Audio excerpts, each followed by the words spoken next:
To make sure the old prisoner wasn't just pretending, the prison guards stabbed him with a knife.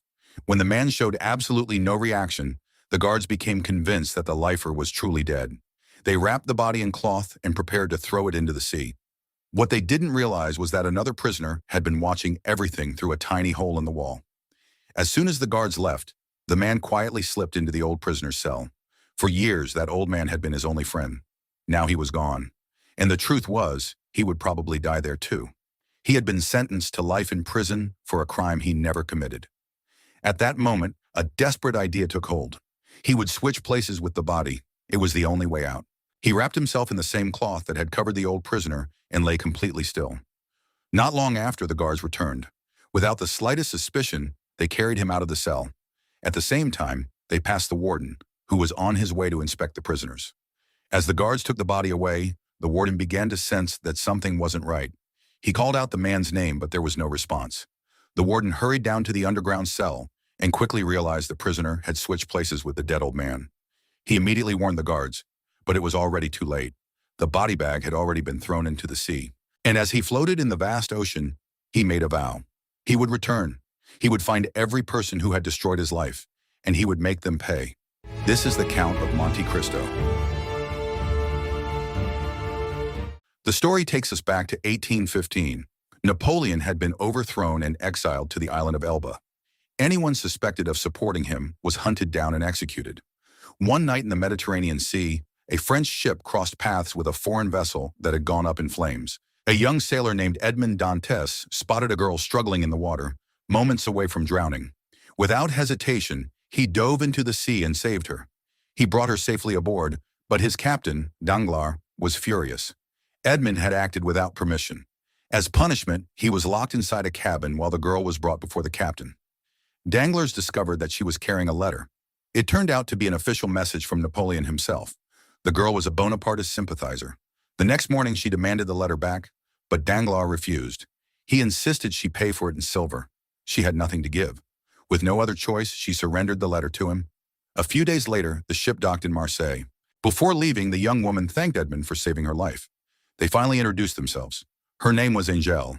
Sometime later, the ship owner, Morel, called Edmond in to question why the vessel had arrived late.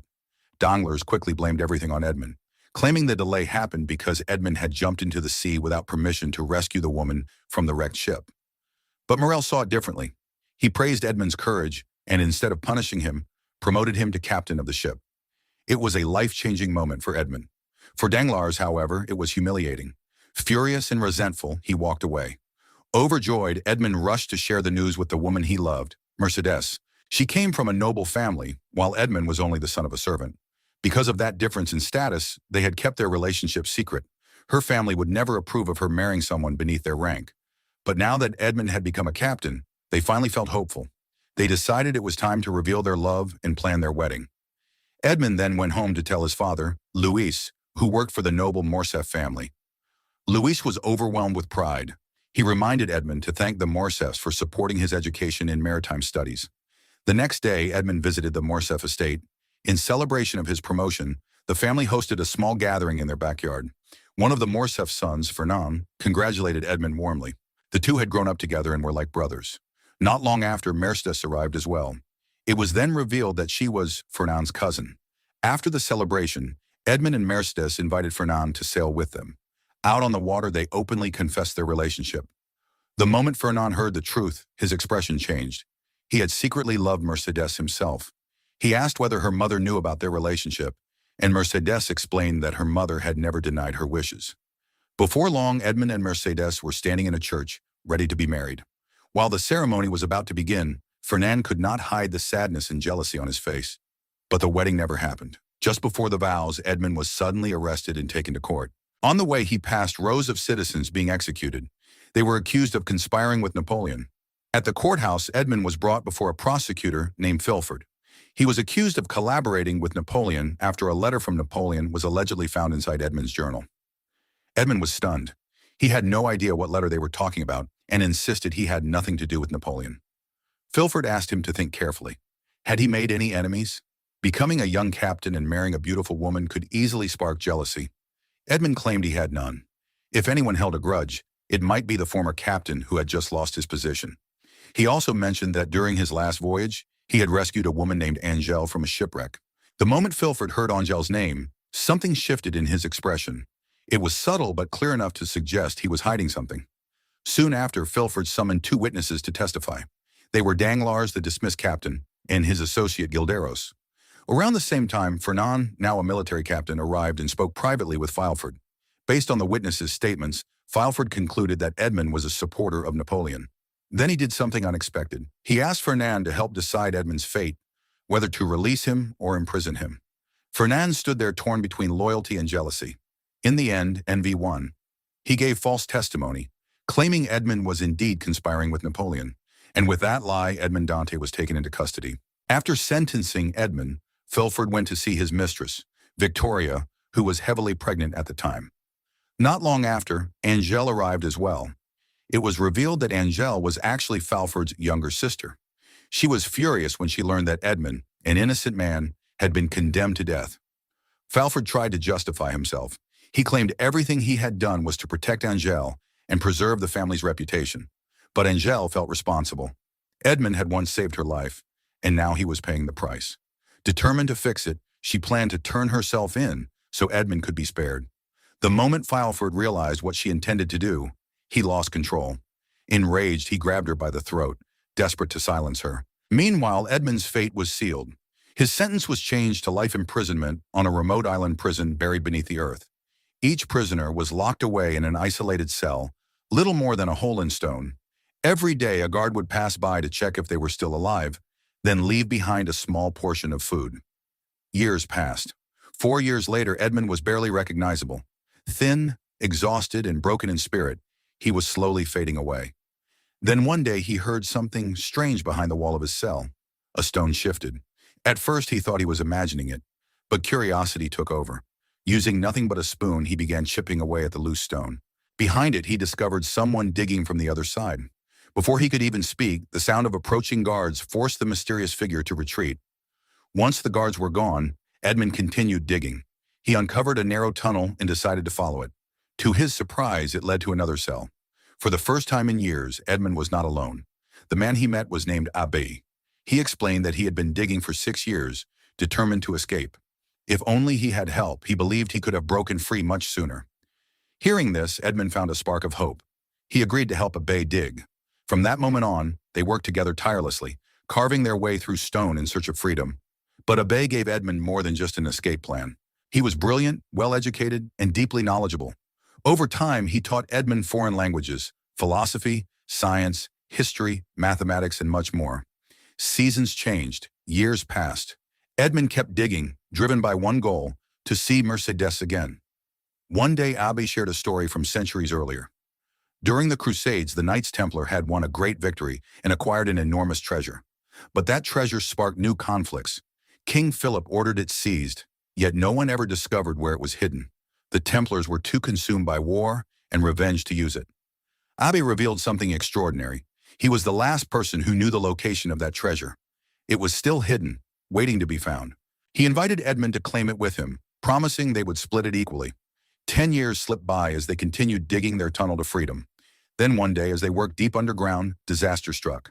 The tunnel collapsed. Abbé was critically injured. Edmond tried desperately to pull him out from the rubble, but Abbé's condition grew worse by the minute. As Abbé lay dying, he revealed the final secret to Edmond. The treasure they had dreamed of was hidden inside a cave on an island called Monte Cristo. With his last bit of strength, he gave Edmond the location. Not long after, Abbé took his final breath. Soon, a guard made his usual rounds to check on the prisoners. When he noticed Abbé was no longer responding, he went down to inspect the cell. After confirming that Abbé was dead, the guard placed his body into a burial sack. The moment the guard climbed back up, Edmond acted. He slipped into the sack and took Abbé's place. A short time later, the guards dragged the body away to dispose of it in the sea. As they carried Edmond, another guard continued checking the cells. When he heard no response from Edmond's cell, he went down to investigate. That was when he realized he had been deceived. But by then, it was too late. After escaping, Edmond wasted no time. He returned to the Morcerf estate, hoping to see his father and Mercedes. Instead, he was met with devastating news. His father had died after hearing that his son had been declared guilty and sentenced to death. Mercedes had married Fernand, and they now had a son and had moved to Italy. Edmond was shattered. The life he once dreamed of no longer existed. Refusing to drown in sorrow, he focused on Abe's final gift. He stole a ship from the shore and set sail for the island of Monte Cristo. Once there, he climbed a rocky hill and discovered a statue. Following Abe's instructions, he felt around the statue's head and uncovered a hidden entrance. Deep inside the island, he found it, the legendary treasure of the Knights Templar. 1 year later, Edmund returned under a new disguise. This time he posed as a priest and visited Gilderos, one of the men whose false testimony had sent him to prison. Gilderos was now living in poverty, struggling without money or power. Pretending to be a former friend of Edmund from prison, the priest claimed he had been entrusted with Edmund's final inheritance and was instructed to give it to someone he trusted. Gilderos felt unworthy and tried to walk away, but Edmund stopped him and pressed for the truth about what had happened that day. Eventually, Gilderos confessed. The man who had framed Edmund was Danglars. Even more shocking, Fernand, Edmund's own friend, had conspired with Danglars and Fileford to ensure Edmund's imprisonment. For Fernand, it was simple.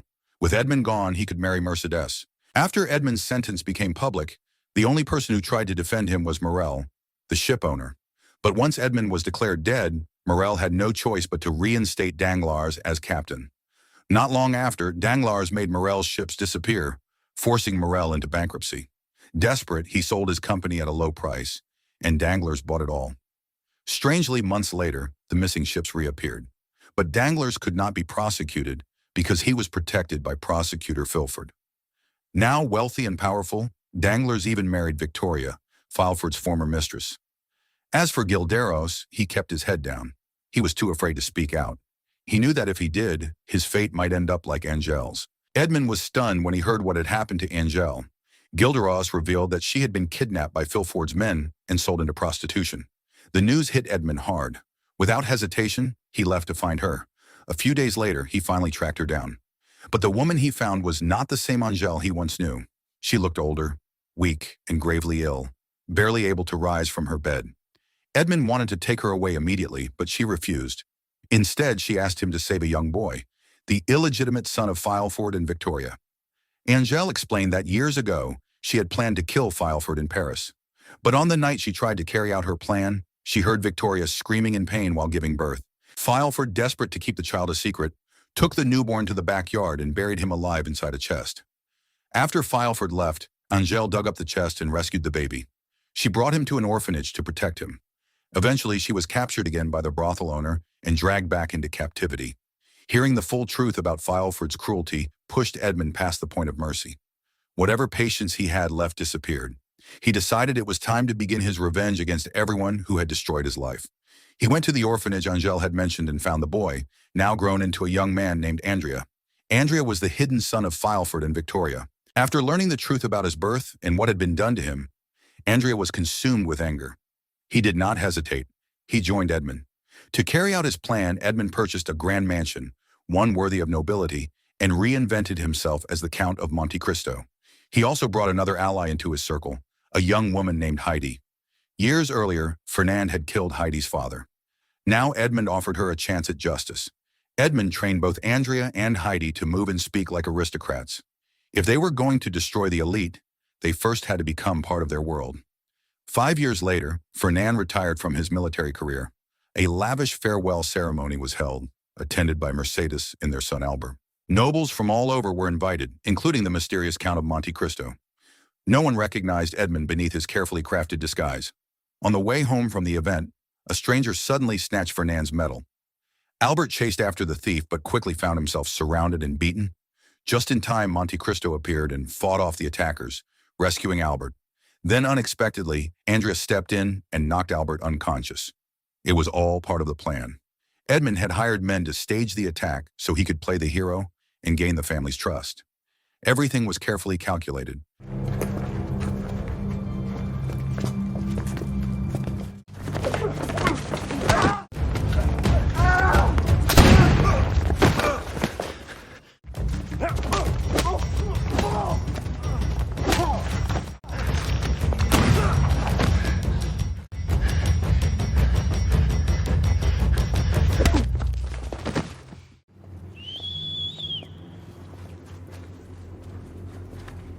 The next day, exactly as Edmund predicted, Fernand and Albert visited him to express their gratitude. Edmund welcomed them warmly and gave them a tour of his mansion, even showing off his impressive collection of pistols. They compared shooting skills, and Edmund's precision clearly impressed Fernand. Seeing his talent, Fernand invited him to join a hunting trip.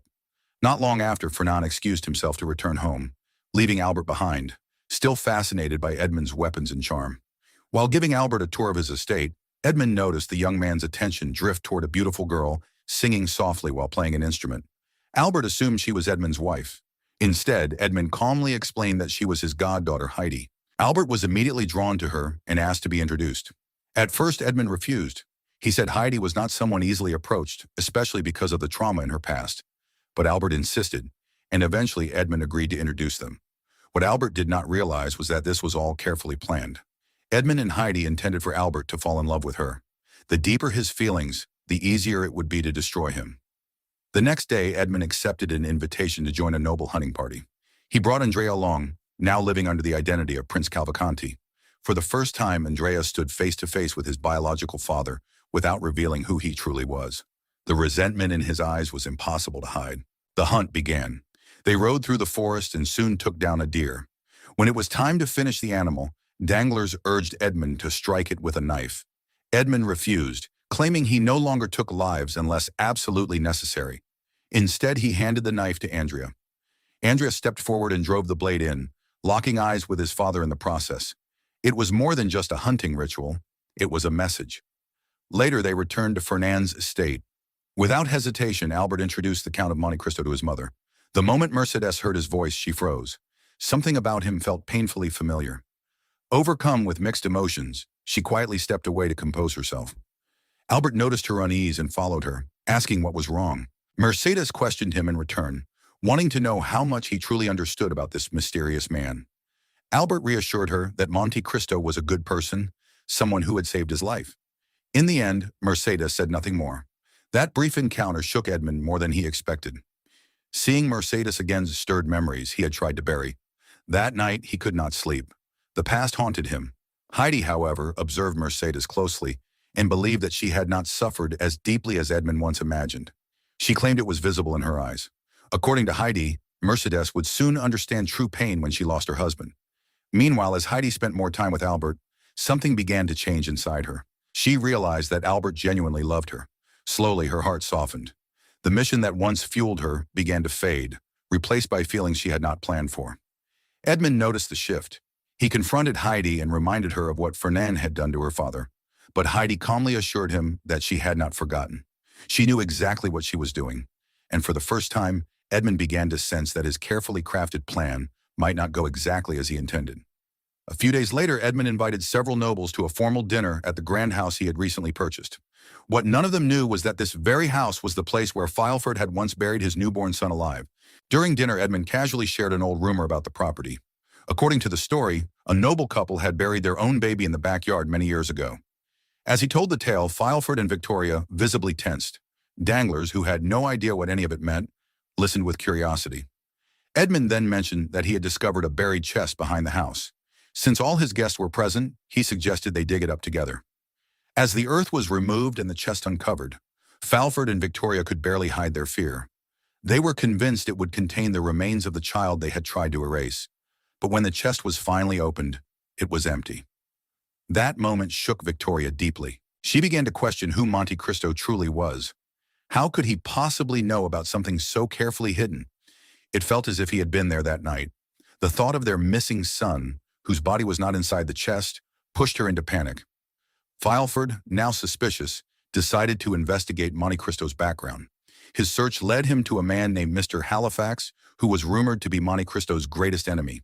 What Fileford did not realize was that Mr. Halifax was simply another disguise. It was Edmund himself playing yet another role in his elaborate trap. Not long after, the Danglars family hosted a birthday celebration for their daughter. The entire aristocracy was invited, including Monte Cristo. Before attending, Edmund reminded Andrea and Heidi to stay focused. Andrea was to pursue Danglars' daughter, while Heidi was to keep drawing Albert closer. At the party, both of them approached their targets and asked them to dance. Meanwhile, Mercedes also arrived. Monte Cristo moved toward her, joining her quietly before they stepped away from the crowd. Still curious about him, Mercedes tried to uncover pieces of his past. Monte Cristo spoke of a man who once loved a woman deeply, a woman who promised loyalty until death, but eventually married someone else. Mercedes sensed the resemblance to her own story. She wondered whether that man had forgiven her. Monte Cristo made it clear that forgiveness only comes when someone asks for it. Days later, a newspaper owned by Halifax published shocking news. It claimed that Danglars' ships in the harbor had been stolen. The report caused his stocks to crash almost instantly, sending him into panic. Soon after, Fernand arrived with information from his military contacts, confirming that the ships were still safely in port. The article had been false. Falford advised Danglars to sue Halifax for defamation. But Danglars had a different idea. Instead of acting immediately, he planned to buy back his shares while they were cheap. Once the value recovered, he would sell them at a massive profit and then proceed with legal action. There was only one problem. To execute this plan, he needed $500 million in cash. And the only man wealthy enough to lend that kind of money was Monte Cristo. The next day, Danglars and the others went to Monte Cristo to ask for the loan. As collateral, Danglars offered documents proving assets worth $200 million. But Monte Cristo calmly refused to take any guarantee. He claimed he was willing to lend the money without interest or security, since he also had a personal dislike for Halifax. Still, Danglars insisted that Monte Cristo accept the documents as a gesture of friendship. He promised the money would be repaid within 1 week. A week later, the courtroom was packed. Danglars officially sued Halifax for defamation, but Halifax did not appear in person. Instead, he sent a representative. To everyone's shock, that representative was Andrea. Andrea testified that Halifax had told the truth. The ships had indeed been stolen. What the court did not know was that days earlier, Edmond, disguised once again as a priest, had visited Gilderos and instructed him to steal Danglars' ships on the very day of the trial. That made Andrea's statement technically accurate. Then Andrea dropped a far greater revelation. He exposed his true identity. He was the illegitimate son of prosecutor Falford and Victoria, born in 1815. At first, no one believed him, but Andrea produced the very cloth that had wrapped him on the night he was buried alive. He even demanded that his mother testify. Falford found himself cornered, unable to defend himself. He tried to walk away, but Andrea, overwhelmed by years of anger, could not control himself. In the middle of the chaos, he stabbed his own father from behind. Moments later, someone shot Andrea. He was declared dead shortly after. At Andrea's funeral, Heidi turned on Edmond. She accused him of manipulating them, of planting hatred so deeply in their hearts that it consumed everything. Edmond defended himself. He insisted that Andrea had acted on his own impulses. He had been reckless and impatient. Heidi, torn between revenge and her feelings for Albert, was devastated. Not wanting Albert to suffer further, she sent him a letter telling him to stay away from her. But Albert, already deeply in love, refused to accept it and rushed to see her. Mercedes discovered the letter as well, and in that moment her long-held suspicions about Monte Cristo finally became clear. When Albert arrived, he begged Heidi to run away with him. Soon after, Monte Cristo appeared and stopped them. He was ready to reveal Heidi's true identity, but before he could speak, Heidi stepped forward and told the truth herself. The man who killed her father was none other than Fernand, Albert's father. Their entire plan had been driven by revenge. Albert felt betrayed and manipulated. Furious, he challenged Monte Cristo to a weapon duel. As Monte Cristo prepared for the confrontation, Mercedes suddenly arrived and called him by his real name, Edmond. At first, Monte Cristo continued to deny it, but Mercedes confessed that she had recognized him all along.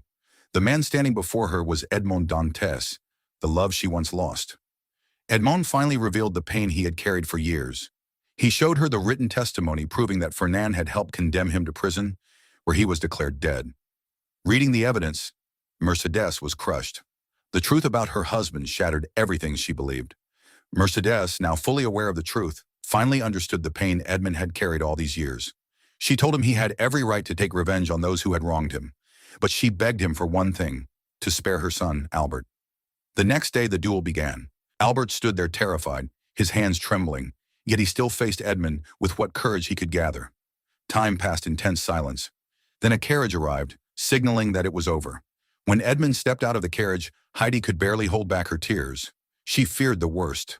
But moments later, Albert emerged as well, alive. Heidi ran to him and held him tightly. During the duel, Edmond had deliberately missed his shot. He could not bring himself to make Heidi suffer the same loss he once endured. In that moment, revenge no longer meant killing. To protect them both, Edmond spread news that Albert had died. With the world believing him gone, Albert and Heidi were free to leave and start a new life together, something Edmond himself had once dreamed of, but never achieved with Mercedes. Meanwhile, Mercedes, now fully aware of Fernand's betrayal and corruption, chose to leave her husband. Fernand, convinced that Monte Cristo was behind the collapse of his life, stormed to confront him. When he arrived, Edmond finally revealed his true face. No more disguises, no more masks. He laid bare his hatred and the betrayal that had destroyed him. Enraged, Fernand drew his sword and attacked. The two men fought fiercely. At first, Fernand seemed to have the upper hand, but Edmond refused to fall. Years of suffering had forged him into someone stronger than ever. In the end, he defeated Fernand. Yet he did not kill him. Instead, Edmond left him alive, abandoned and broken, forced to live with the consequences of his choices.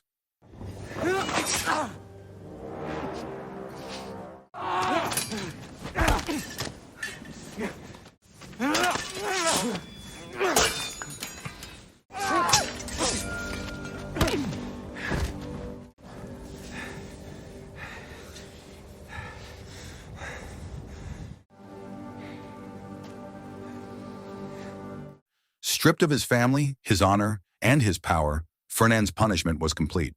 For Edmond, the long path of vengeance had finally reached its end. He sent Mercedes a final letter, a quiet farewell.